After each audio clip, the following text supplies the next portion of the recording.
Howdy, y'all. We got a new rule that was previewed for Age of Sigmar 3.0, and it's a big one. This one is unit coherency. Units must be set up and finish every move as a single coherent group.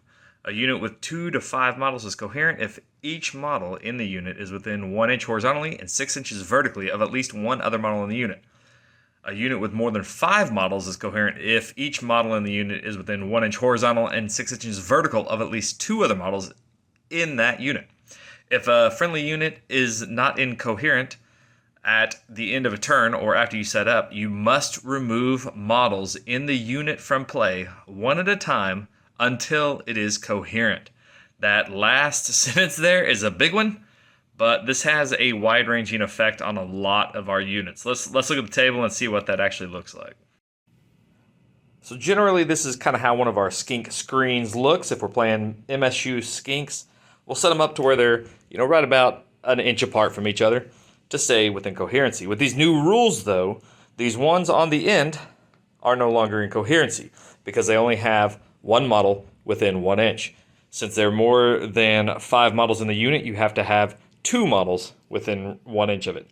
So an easy fix to that would be to just move that guy there is one option. Or with skinks, because they're on 25 millimeter bases, you can just move them base to base on the ends. 25 millimeters is less than an inch, so that last guy is now in coherency with 2 models. You'll have to do that on both ends. You can't just scoot one guy in. You do have to have the last 2. So it does shrink our size down a little bit. But remember that last sentence. If you end a turn and the unit is not in coherency, you're going to continue to lose models until it is in coherency. So let's assume somebody shoots 1 unit of skinks and kills 1 skink. So you take 1 and he's dead. The unit is no longer in coherency because this skink is not within 1 inch of 2 models. So you had to remove another and another and another until you would remove the entire thing until you got down to 5 or less. So you'd lose half your skinks that way.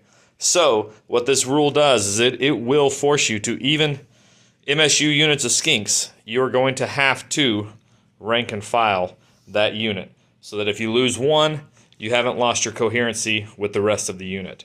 It's a pretty big change there in that you're going to see the the removal of a lot of screen units and MSU units. It's just not going to be in the game anymore. Or you're going to have to run them really, really close, and that basically destroys the same use as well. Because if you have them this close, now you can lose 1 as long as they're base to base and they're still in coherency. So you can still have a screen, but not nearly as much table space taken up for that screen. A lot less useful. Now we go to something like the warriors, and you got the same problem. A lot of times I'll use them as a screen, and you can put them up within 1 inch of each other normally in Age of Sigmar currently.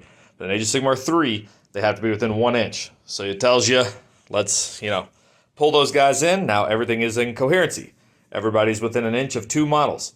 But you're running into that same problem again. You lose 1, and you're going to have to keep removing them because the unit's no longer in coherency. So things like warriors that are on bigger bases than 25 mils have to be rank and file.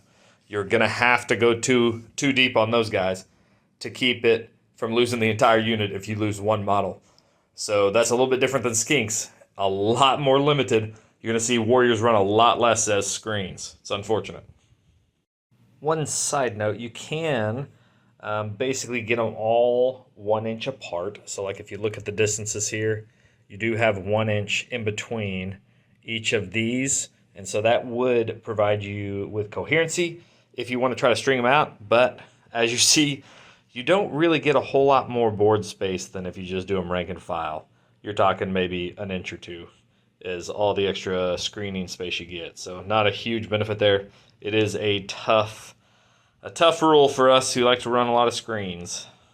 I think one of the biggest losers in this new rule are things like Croxagore or Ripperdactyls, Pterodons, those type of units that have a big base and must stay within an inch of 2 models.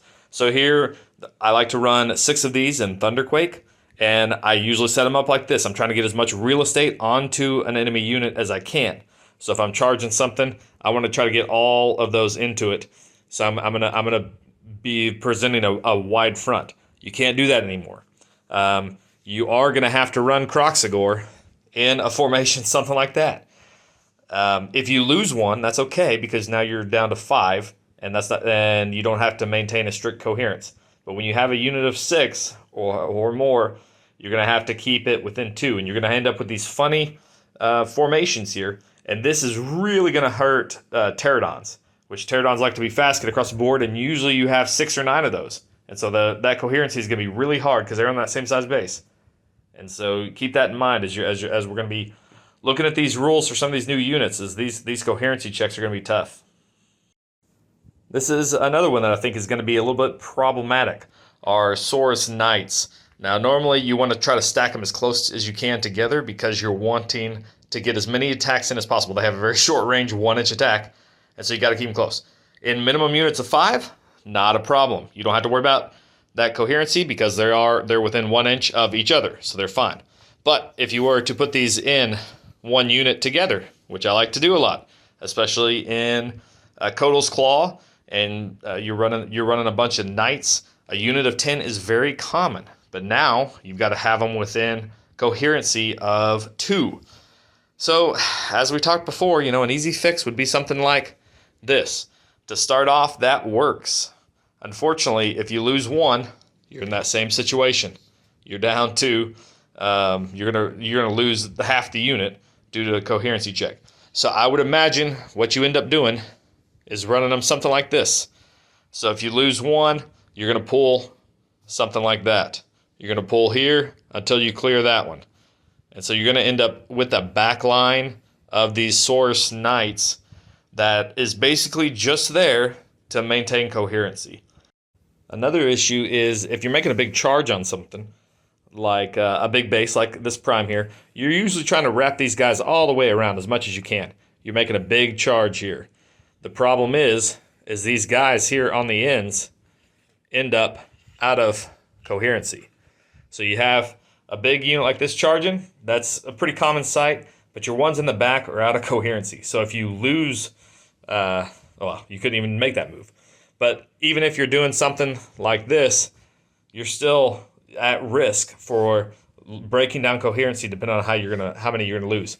So you're still gonna want to end up double stacking them like this, which really, really hurts how many you can get in. And so you're going to end up in these cases where your knights have lost a lot of output just trying to keep these coherency checks alive. And so it would be a lot easier if it was a 2-inch, kind of like 40K, but we've only got 1 inch according to the new rule, and it's going to be real hard to do. An interesting case might be something like salamanders. So you have a full unit of salamanders. They have 2 different base sizes in the same unit. And so you have the 3 salamanders and you have the 9 handlers. And so sometimes I would screen them out pretty far because you could do some interesting deployment stuff with these screens. But now you've got to remember to keep that coherency check. And so you might end up with a formation something like this to where even if you lose 1 on the outside, they're still coherent with the salamanders. The salamanders are still coherent with each other.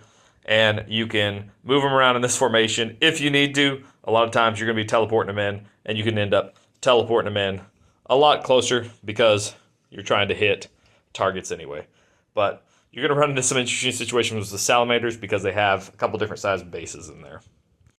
Well, unit coherency in Seraphon could get a little interesting, especially with some of our more commonly used units. Let me know what you think. Is there any kind of formation that we need to include in our strategy guide here for Seraphon and unit coherency? Let me know below in the comments, and we'll catch you next time.